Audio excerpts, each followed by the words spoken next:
शक्तीपीठ महामार्ग विरोधी कृती समितीच्या वतीनं नांदेडच्या मालेगाव येथे रास्ता रोको आंदोलन करण्यात आले। नांदेडचे शेतकरी जे आहेत ते आक्रमक झाले चित्र या ठिकाणी पाहायला मिळतं।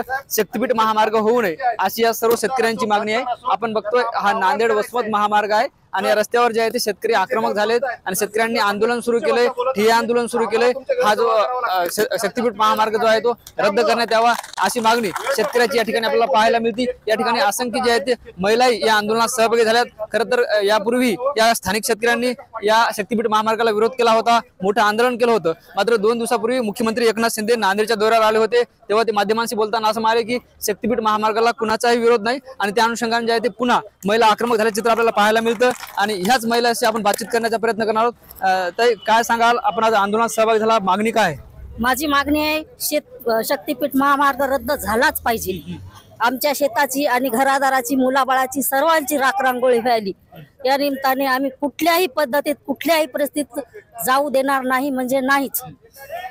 सरकार पैसे देतो म्हणते, पैसे घेऊन काय करा? आम्हाला पैशाची काय हे नाही। आमची शेती राहिली तर आम्ही जगू, पैशानं शेत नाही आम्हाला, माणूस उद्ध्वस्त होतो। आम्ही शेतीतच पिकलं तेवढं खाऊ आणि राहू। मावशी काय नाव आहे? रास्ता रोको आंदोलनात सहभागी झाली, मागणी काय? आमचं काय नाही, आम्ही शक्तीपीठ महामार्ग जाऊ देणार नाही, जाऊ देणार नाही। काय जगाव कसं करू? आमच्या शेताची राखरांगोळ लागली, आमचे नातूपंतू काना जगाव, आमचं झालं आता आमचं कल्याण व्हायले, मात्र नातूपंतू कसं जगाव, काय जगाव सांगा की? हा, मग आमच्या नातूपंथाने काय खावा, कसं खावा सांगा की? महामार्ग आम्ही शक्तीपीठ जाऊ देणार नाही, जाऊ देणार नाही। अजून आंदोलन करणार? हो, आंदोलन करणार। आपण बघतो ह्या महिला शेतकरी होत्या, इकडे जे आहे ते मोठ्या संख्येने पुरुषही जे आहे ते शेतकरी या ठिकाणी या रस्त्यावर बसले, त्यांच्याशी संवाद साधण्याचा प्रयत्न करूया। महिला शेतकरी जे आहे ते या ठिकाणी आक्रमक झाल्याचे चित्र आपल्याला पाहायला मिळतं।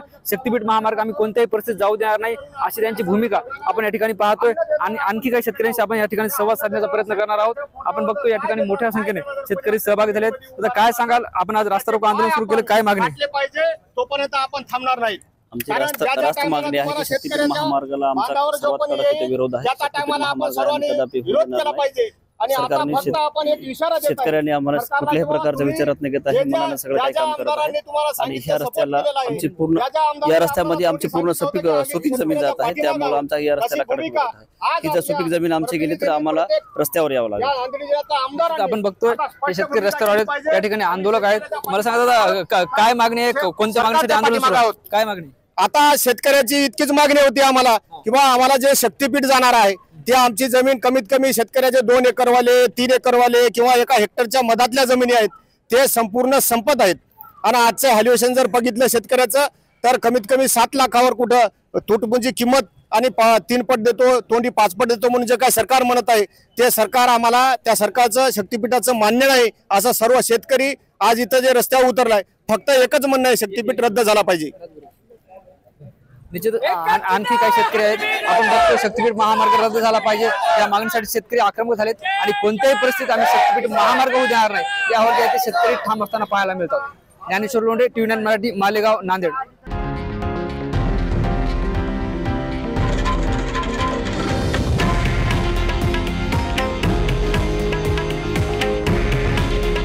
हे आहे देशातील नंबर 1 न्यूज नेटवर्क आणि आपण पाहत आहात TV9 मराठी। काळजी तुमची, हित महाराष्ट्राचं।